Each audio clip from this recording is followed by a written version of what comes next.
Senhor, meu Pai, para que venha usar a minha vida, para que venha usar a minha voz, para que venha usar a minha mente, Senhor. Sim, meu Deus, à medida em que o Senhor revelar no meu coração, eu estarei, meu Pai, passando para a tua igreja, mas aqui eu quero, ó Deus Santo, pedir clareza, pedir ao Senhor discernimento espiritual, e que o Senhor permita a esse humilde servo a explanar essa santa palavra, para que a tua igreja, alabaçure, me clama, alabaia, possa nesta noite sair daqui com a sua fé renovada, possa sair daqui com a sua vida espiritual renovada, com o seu ministério renovado, que a tua palavra, como Jeremias ele disse, em Jeremias 23, 29,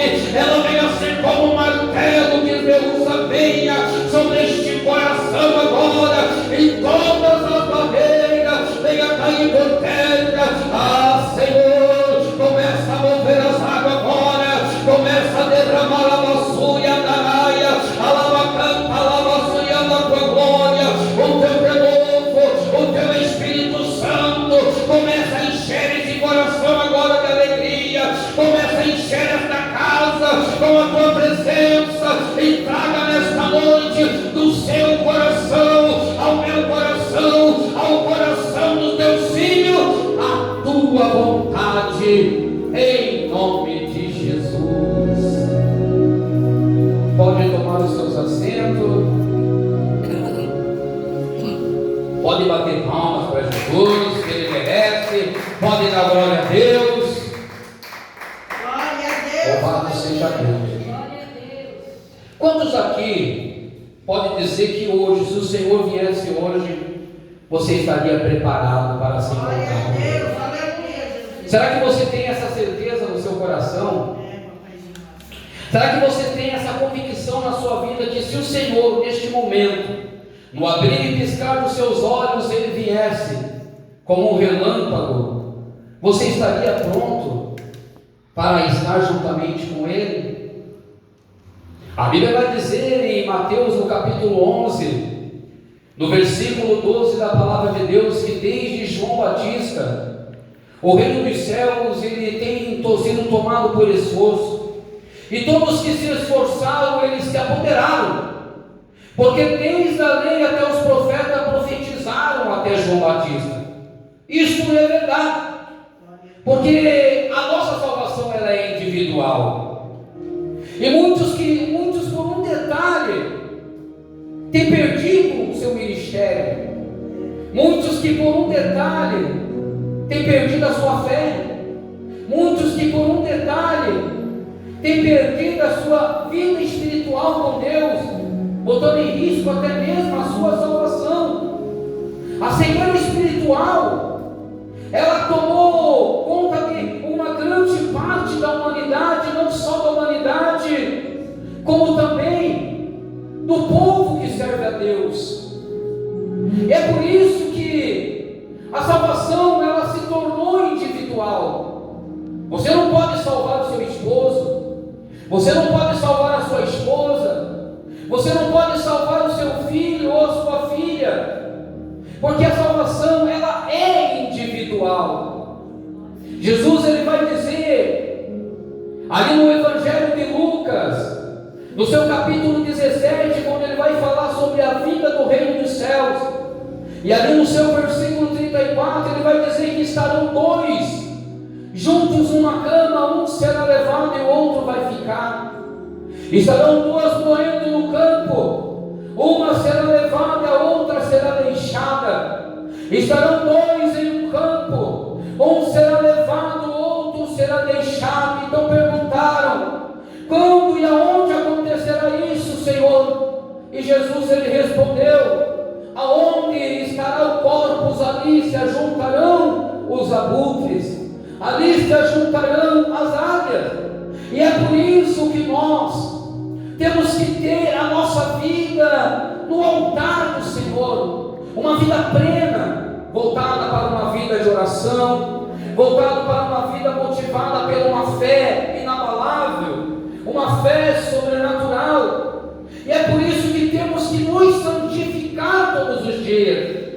E o livro de Hebreus 12, no versículo 14, a Bíblia vai nos ensinar que sem a santificação não veremos ao Senhor, porque a santificação é o ato de obediência, a santificação é um ato de fé, que nos liberta, que nos afasta da impureza, que nos afasta do pecado, e que nos leva a uma comunhão com Deus, que nos leva a ser participante das suas bênçãos, e testemunho dos milagres que Jesus ele tem feito e praticado na nossa vida, no nosso meio, na vida daqueles que confiam, na vida daqueles que nele têm buscado, daqueles que têm nele esperado. Quando Jesus ele vai ensinar os seus discípulos, e ali ele vai dizer sobre a parábola das 10 virgens, ali em Mateus no capítulo 25, nós vemos que Jesus ele coloca 2 tipos de pessoas naquela parábola. Ele coloca 5 virgens nércias e 5 virgens que são prudentes. Aí nós se lembramos quando Jesus ele deu o ensinamento dos 2 fundamentos em Mateus 7:24, que ele falou que aquele que guarda a sua palavra, aquele que ouve a sua palavra e guarda a sua palavra e a pratica, ele assemelhará como o homem prudente que edificou a sua casa sobre a rocha. Ou seja, era um homem que estava com a sua vida preparada, era um homem que tinha a sua vida embasada na oração, a sua vida embasada na palavra de Deus, era um homem que tinha uma fé inabalável, e tudo que ele fazia era direcionado por Deus. E o Senhor Jesus, no versículo 25, ele vai dizer também sobre o homem insensato, que ouvia a palavra do Senhor, que guardava a palavra do Senhor, mas ele não praticava a palavra do Senhor, porque a vida dele não era uma vida de oração, ele não tinha uma fé inabalável, a vida espiritual dele era uma vida fracassada, por isso que estava firmada sobre uma areia. Então Jesus ele vai colocar dois tipos de igreja, 2 tipos de pessoa, dizendo daquelas que se preparavam, ou seja, ambas estavam dormindo, mas havia uma diferença. Havia um tipo de pessoa que preparava-se na oração, havia-se um tipo de pessoa que orava, que jejuava, que buscava, que pagava o preço, mas ali do outro lado havia outro tipo de pessoa que rejeitava as oportunidades, tinha oportunidade de pregar e não pregava, tinha oportunidade de louvar e não queria louvar, tinha oportunidade de aceitar Jesus e não aceitava. Então quando o noivo bateu na porta para que ele viesse buscar as noivas para as bodas, ele disse para as 5 virgens nércias naquele dia, em Mateus 25 versículo 12, ele disse: na verdade eu te digo, apartai de mim vós que eu não conheço, porque o vigiai e orai, porque não sabeis o dia e nem a hora. Muitos ainda se encontram nessa situação, estão desapercebidos. A palavra todos os dias está sendo ensinada, a igreja está sempre com as portas abertas. Deus tem levantado homens,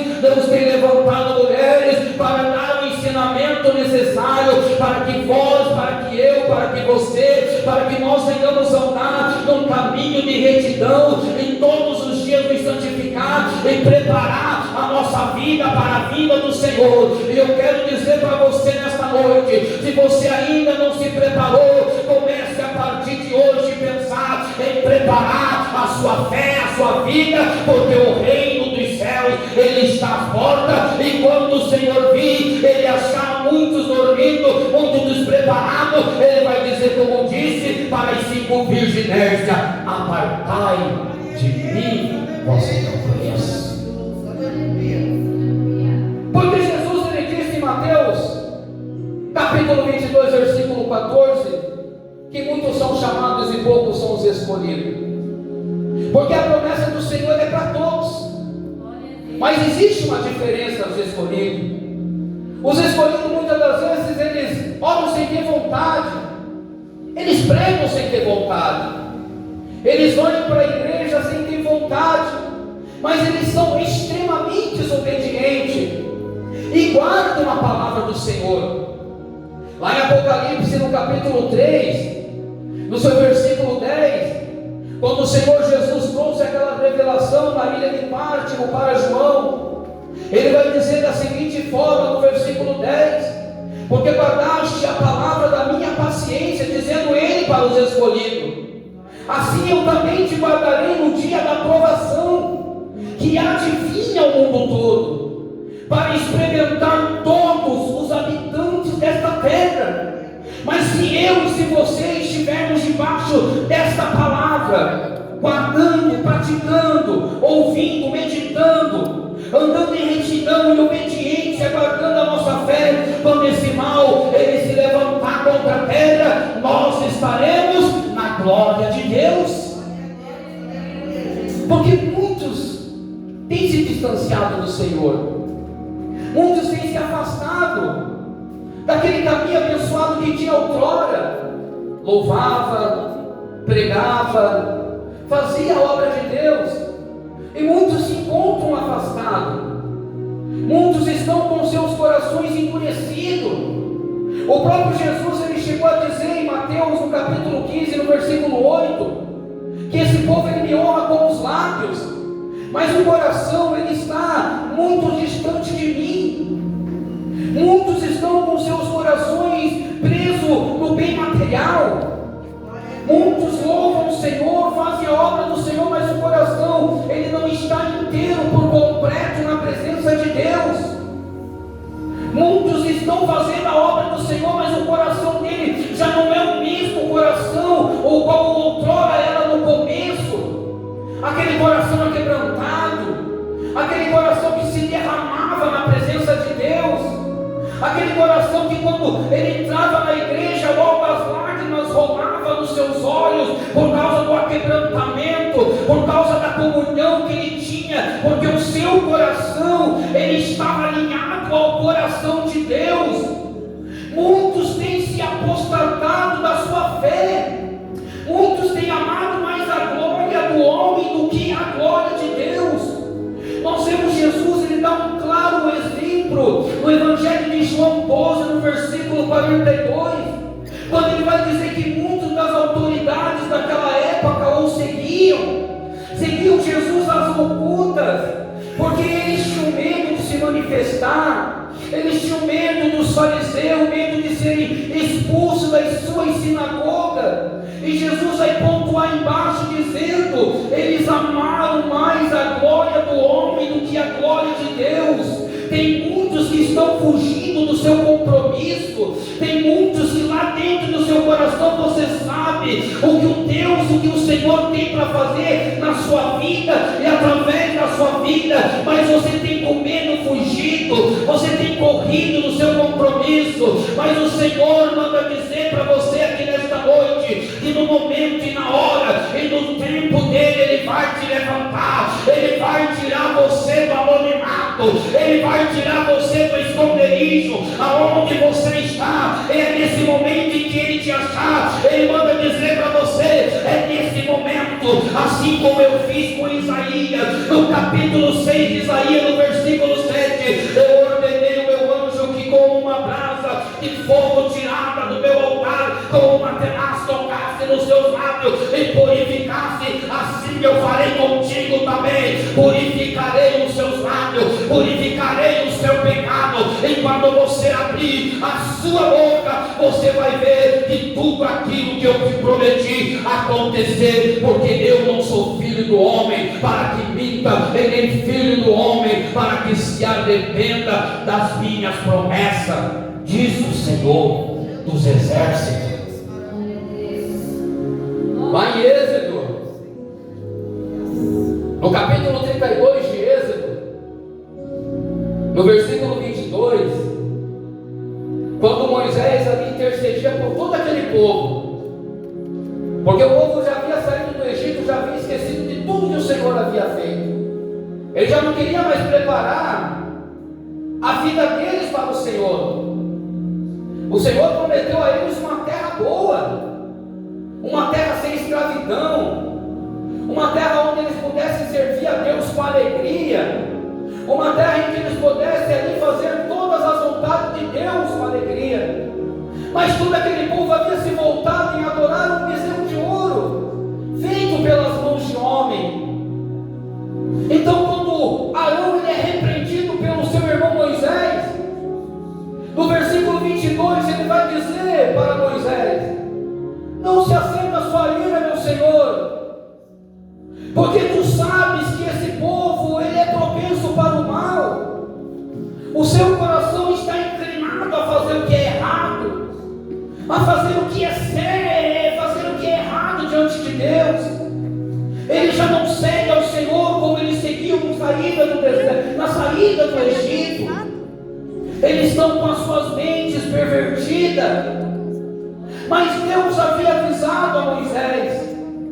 Moisés estava no monte orando para que Deus desse mandamentos para ensinar toda aquela igreja, para ensinar todo aquele povo, para ensinar todas as famílias que ali caminhavam naquele deserto. Em Êxodo 32, versículo 9, o Senhor vai dizer para Moisés: eu tenho visto aquele povo, e eis que é um povo de um coração duro. O próprio Deus estava olhando naquele momento para aquele povo, estava vendo a dureza com que aquele povo estava andando na sua presença. Deus tem te olhado também, sabe a intenção do seu coração aqui nesta noite. Deus tem te olhado e sabe qual é o propósito que te trouxe aqui nesta noite.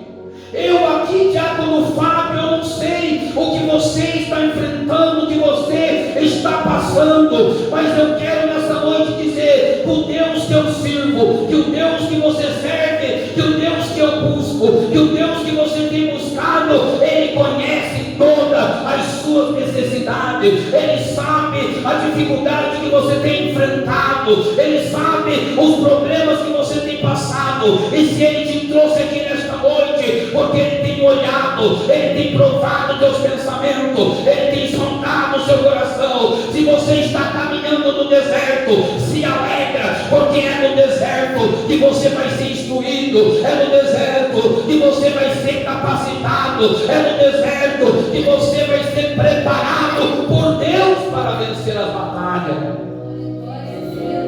Moisés chegou a colocar o seu ministério à disposição de Deus por causa do povo, porque a responsabilidade de toda aquela Israel estava sobre a vida de Moisés. Ele era o profeta, ele era o líder, ele era o cabeça, e a responsabilidade de cada vida, de cada alma, cabia a Moisés responder. Então, em Êxodo 32, no versículo 32, Moisés vai orar ao Senhor e vai dizer: Senhor, perdoa-lhe os pecados, ou se não, risca o meu nome no livro que escreveste. Mas Deus de imediato vai dizer para Moisés, no versículo 33, Moisés, eu riscarei do meu livro todo aquele que pecar contra mim. E se nós olharmos a palavra de Deus, nós vemos que nenhum daqueles que saíram do Egito entraram na terra prometida, até mesmo o próprio Moisés, porque Moisés ele desobedeceu uma ordem de Deus. Moisés ele se irou quando Deus colocou eles em Êxodo 17 em Refidim, um lugar de descanso. No versículo 4, Moisés olhou para o Senhor no céu, dobrou o joelho e falou: Senhor, o que eu faço com esse povo? Eles estão prestes a me apedrejar. Moisés almejava entrar na terra que o Senhor preparou, mas ele ficou de lado, ele ficou deixado para trás. Mas somente aqueles dois homens, Josué e Caleb, tiveram privilégio, porque a vida deles estava preparada para o Senhor.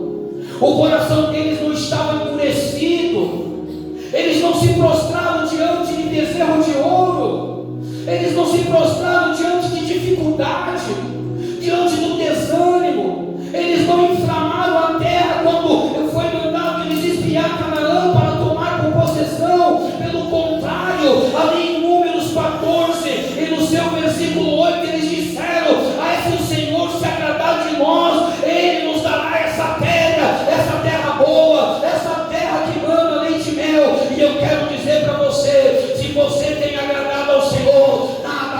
impedir de Ele abençoar a sua vida. Se você tem agradado ao Senhor, nada vai impedir Ele abençoar você. Quando o Senhor ele anunciou a vida de João Batista, ali em Evangelho de Lucas 1, no versículo 17, se nós vamos ler lá no último verso, vai dizer que ele veio para habilitar um povo preparado para Deus. Ele veio habilitar um povo, preparar um povo no deserto para a vida do Santo de Deus. Lá em Tito vai confirmar essa palavra que eu estou dizendo no capítulo 2, versículo 11, que vai dizer: portanto a graça de Deus se manifestou, salvadora por todos os homens. Então veio esse João Batista pregando no deserto, um homem que pregava a verdade, um homem que pregava puro, um homem que veio para preparar um caminho para Jesus que estava para vir. Ali em Mateus, no capítulo 11, versículo 10, ele vai dizer: eis que diante da sua face envio o meu anjo, o qual preparará o caminho diante de ti. Então João Batista veio, um homem simples, um homem que tinha a sua roupa que era feita de pele de camelo, que andava com um cinto de couro, que se alimentava de gafanhotos, que se alimentava de mel silvestre. Um homem que chegou a olhar para toda aquela população que estava assistindo ele naquele dia, chamando eles de raça de víbora, dizendo para eles: por que fugir da ira vindoura? Dizendo que é filho de Abraão, quanto Deus ele pode suscitar hoje nessas pedras filho de Abraão.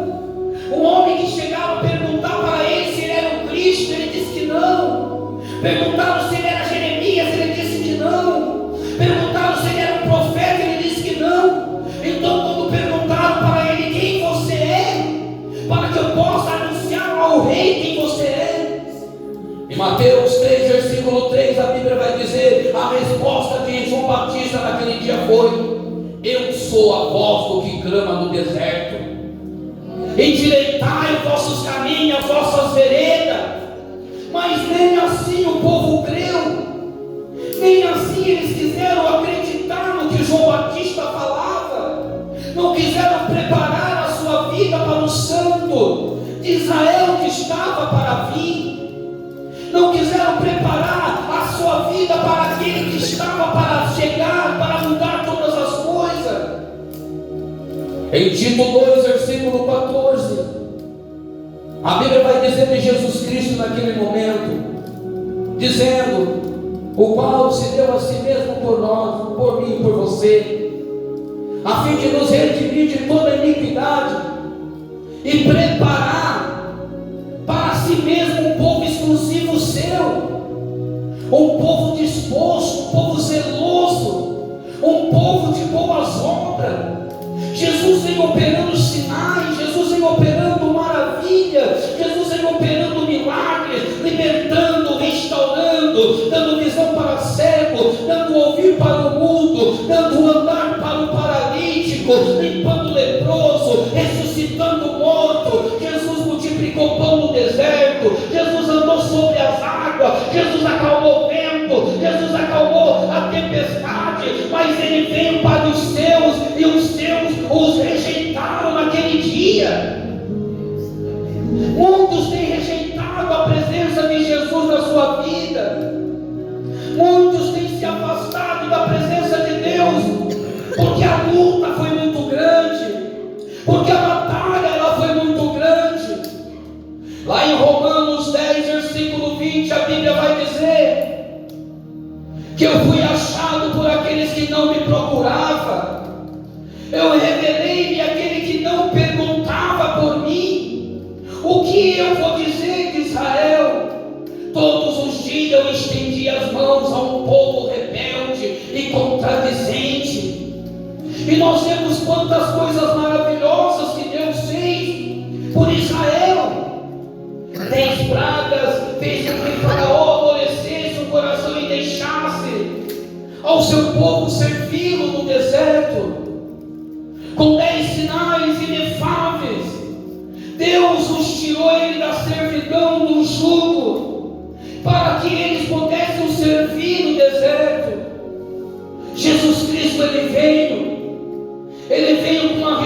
responsabilidade muito grande de poder resgatar toda a criação de Deus, de trazer todos aqueles que Deus havia criado para a sua presença. Em João 6, versículo 37, a Bíblia vai dizer que todos aqueles que vieram até mim, eu não os lançarei fora, porque eu não vim fazer a minha vontade, mas a vontade do Pai que está no céu. Todos aqueles que se achegaram a Jesus tiveram as suas vidas abençoadas. Todos aqueles que se aproximaram de Jesus tiveram as suas vidas restauradas, tiveram as suas fés destituídas. Até mesmo o filho da perdição que o traiu, Jesus não os lançou fora.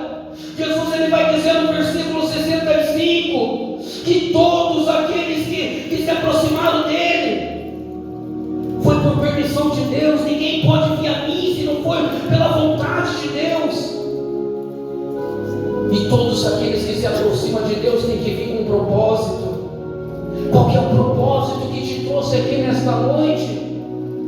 Qual que é o propósito que está aí dentro do seu coração, batendo forte, porque o Espírito Santo está aí martelando? O que você veio buscar nesta noite? Qual que é o propósito que te trouxe aqui nesta noite, para você adorar o nome do Senhor? Nem o filho da perdição ele rejeitou, pelo contrário, em Mateus 26, versículo 50, ele vai dizer para Judas naquele dia: amigo, por que tu vieste? Chamando aquele que o traía de amigo, mostrando compaixão, mostrando humildade, mostrando que ele não veio para lançar ninguém fora, mas para que ele pudesse trazer todos para a presença daquele que o enviou. Um povo zeloso, um povo de boas obras, um povo habilitado para Deus. Aleluia! Tem pessoas aqui nesta noite que o Senhor ele tem promessa na sua vida. O chamado que Deus tem na sua vida, se você pudesse olhar com seus olhos espirituais, você veria o tamanho do caminho que você tem para caminhar diante de Deus. E o caminho que você caminhar diante de Deus, o Senhor manda dizer que é nesse caminho que eu vou abençoar a sua vida. É nesse caminho que você vai ter novas experiências. É nesse caminho que vou te envolver no sobrenatural. É nesse caminho que eu vou te levar a uma dimensão espiritual. É nesse caminho que comigo você vai navegar no oceano do Espírito. É nesse caminho que você vai trilhar, o qual eu vou te mostrar que na plenitude da minha graça e da minha presença você vai permanecer firme, porque eu, Senhor, vou segurar nas suas mãos. Louvado seja o nome do Senhor.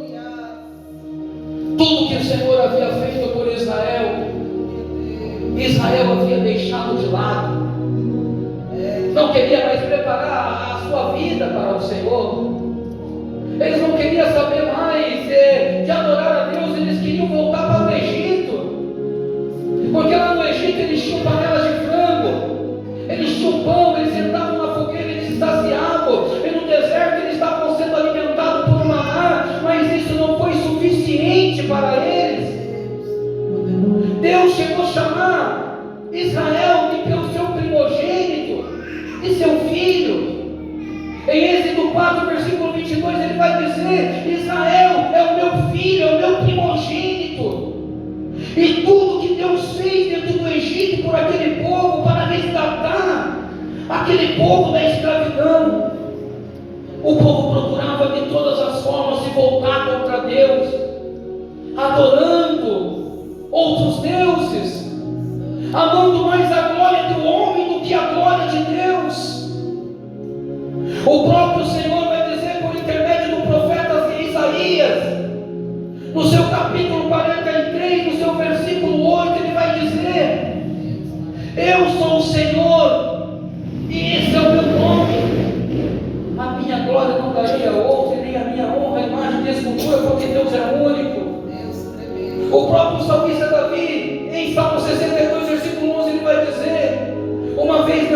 duas vezes ao ouvir que o poder pertence a Deus, a igreja pertence a Ele, a obra pertence a Ele, o Espírito que foi derramado em Atos dos Apóstolos 2 pertence a Ele, a unção que está na sua vida pertence a Ele, o dom que está na sua vida pertence a Ele, tudo pertence a Ele, porque o poder pertence a Ele. Quando Josué, ele foi fazer aquela travessia do Jordão, Deus falou com ele e disse: olha, Josué, vocês vão atravessar o Jordão, mas antes de você atravessar o Jordão, você vai unir todo aquele povo e pede para aquele povo se santificar. A santificação era o acordo que eles tinham naquele dia para que eles pudessem tomar posse da terra prometida, para que eles pudessem ultrapassar o Jordão, entrar em Canaã e poder ver as maravilhas de Deus. Mas para que isso fosse possível, eles teriam que estar com as suas vidas santificadas. Eles teriam que se santificar naqueles dias, se afastar de toda a impureza, se afastar de toda a má conversação, se afastar de tudo aquilo que tirava eles da presença de Deus, se afastar de todas as coisas que tiravam a atenção deles do foco que eles estavam naquele momento, que era tomar posse daquilo que Deus havia preparado. Em Josué 3, versículo 5, a Bíblia vai dizer: Josué ficou de pé naquele dia e disse: santifica hoje, e amanhã fará o Senhor maravilhas no meio de vós. Você quer ver as maravilhas de Deus dentro da sua casa? Você quer ver a maravilha de Deus na sua vida? Você quer ver a maravilha de Deus acontecer dentro da empresa que você trabalha? Você quer ver as maravilhas de Deus acontecer na vida dos seus filhos, na vida do seu esposo, da sua esposa? Você quer ver as maravilhas de Deus acontecer? Então ouve a voz de Deus, santifica a sua vida, afasta de tudo aquilo que tem te tirado da presença de Deus, afasta de todas as más conversações que tem tentado distrair a sua mente e tirar você do foco daquilo que você tem buscado.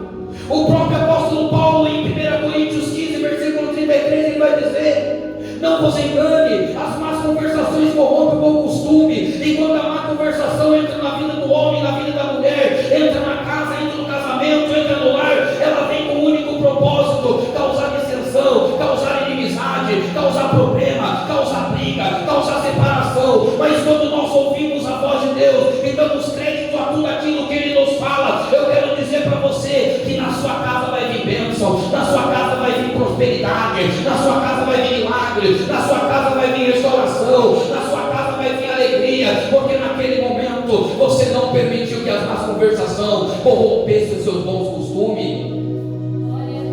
Prepara-te, ó Israel, prepara-te, ó igreja de Deus, porque o fim está próximo. Os dias estão se aproximando em que nós estamos, fazemos 3 anos vivendo em um apocalipse, mas o povo ainda não percebeu isso. Quando Noé vai anunciar o dilúvio, ali em Gênesis, no capítulo 6 e no versículo 13, que ele vai dizer para Noé, dizendo: olha,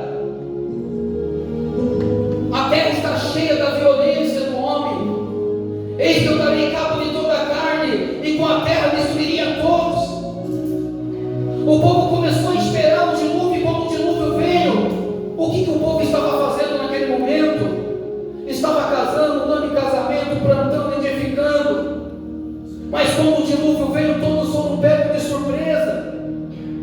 Nós estamos tendo uma visão ótica do que está acontecendo aí fora, mas já faz 3 anos, se você for analisar, que nós já estamos vivendo num apocalipse, mas o povo ainda continua nos dias de Noé, esperando o dilúvio vir, comemorando, buscando coisas para satisfazer o seu próprio ego, e não estão preparando a sua vida para o Santo de Israel, que está às portas, para vir buscar uma igreja lavada e remida pelo sangue de Jesus. Quando o Senhor, Ele foi destruir Sodoma e Gomorra, Ele foi tratar da destruição de Sodoma e Gomorra no quintal de Abraão, ali em Gênesis 18, versículo 17, o Senhor vai dizer: eu não ocultarei essas coisas de Abraão, porque visto que ele será o pai de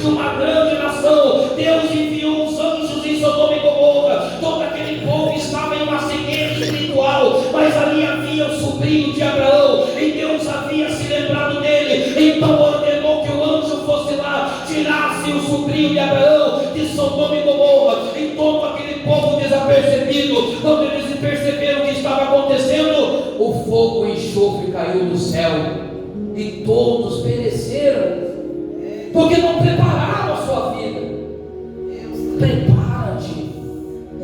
Prepara-te para se encontrar com teu Deus. Ele já está às portas. Ele já está às portas, pronto para levar uma igreja sem mácula, uma igreja sem mancha, uma igreja que esteja lavada, que esteja remida com o teu sangue, que cumpra aqui com a sua vontade aqui na terra. O pregador de Eclesiastes, em Eclesiastes 9, versículo 8, ele vai dizer: em todo o tempo esteja alva as suas vestes, e jamais falte o azeite sobre a sua cabeça. Toma cuidado com as suas vestimentas espiritual. Cuide sempre pelas suas vestes espiritual, para que ela não venha se manchar, para que ela não venha se romper, mas permaneça na santidade com Deus. Afasta-se das impurezas, afasta-se da aparência do inimigo, da aparência do mal.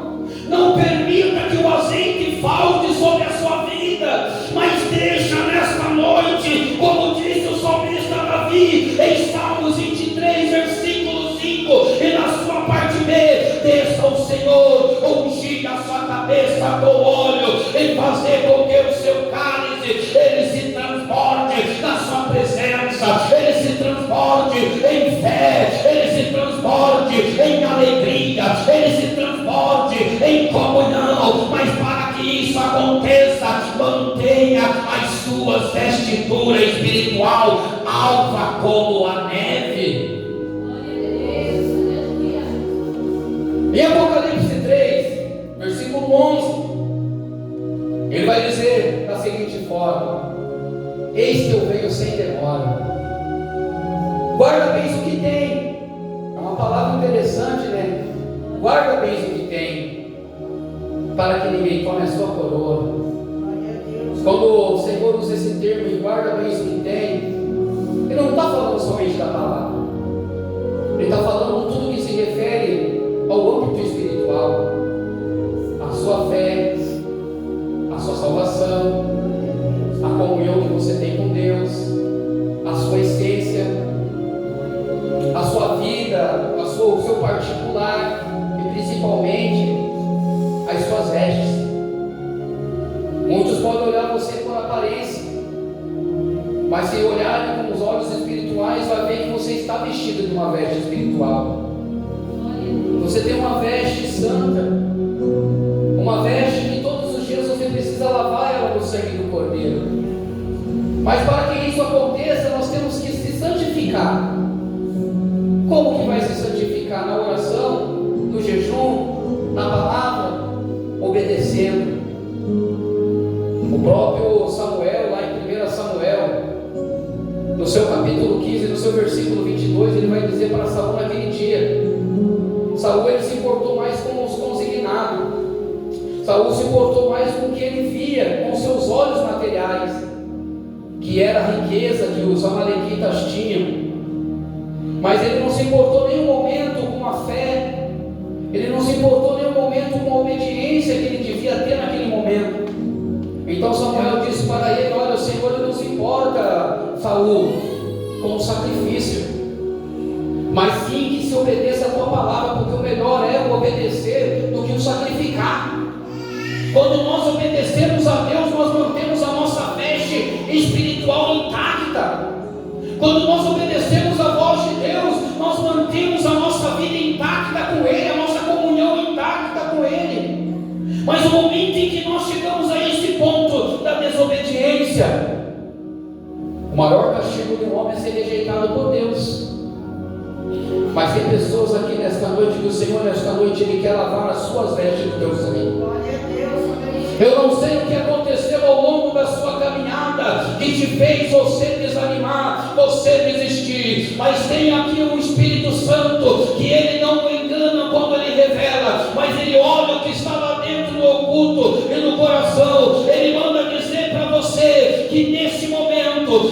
partir de hoje você pode contar os dias, pode demorar um ano, pode demorar 2 anos, pode demorar o tempo que for necessário. Eu vou te trazer novamente e você vai fazer a minha obra. Chega de fugir como Jonas fugiu da minha presença. Chegou o momento de você se pôr de pé, como eu disse para Ezequiel 2, versículo 1: põe-te de pé, filho do homem, e eu falarei contigo. Chegou o momento de sair do anonimato. Chegou o momento de preparar a sua vida para o teu Deus. Prepara-te, ó Israel. Prepara-te para você se encontrar com o Senhor teu Deus. Mas, irmão, eu não tenho força. Irmão, as minhas lutas são muito grandes. Irmãos, esse deserto ele está me consumindo. Irmão, eu estou andando nessa fornalha, mas o fogo ele está quase me queimando. O Senhor ele diz em Isaías 41, versículo 10: não temas, porque eu sou contigo. Não te atemorize, porque eu sou teu Deus. Eu te fortaleço, eu te ajudo, eu te sustento em minha destra fiel. Pense somente o que o Senhor tem dito, e Ele fala para você hoje: fortaleça-te na tua palavra. Ele te ajuda a você passar pelo deserto, Ele te ajuda a você passar pela fornalha. É Ele que te sustenta, é Ele que segura nas suas mãos, para que os seus pés Ele não venha vacilar. Ele fala em Salmos 46 que Ele é o teu refúgio, Ele é a tua fortaleza, Ele é o teu socorro, bem presente na hora da angústia. Em Salmos 23 Ele diz: eu, o Senhor, sou o teu pastor, e não vai faltar milagre, não vai faltar bênção, não vai faltar cura, não vai faltar a minha presença na tua vida. Mas você precisa somente fazer uma coisa: prepara-te a tua vida, prepara